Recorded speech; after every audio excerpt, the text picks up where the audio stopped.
Hello everyone, in this video I'm going to show you how to send large file using Google Drive.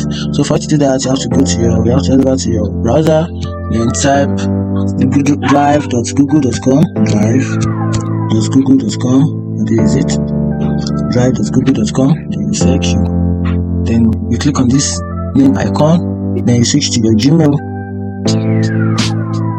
Once you do that, then you click on mail. You can see the icon right here at the left corner. You click on mail, and you click on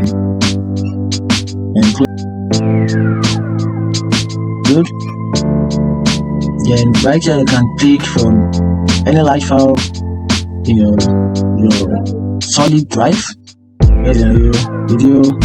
As you please select any of this video, once you click on it, then open and you upload. You can see the video is uploading right here, and this works for any video you want. You can upload as many as you want, based on the storage of your local, of your Google Drive. And for you to check your Google Drive storage, the available space you have, just come here and can have the check on the storage you have left in your Google Drive, and that tells the amount of videos or folders or files you can send to Google Drive. If you find it helpful, like and follow for more. Thank you.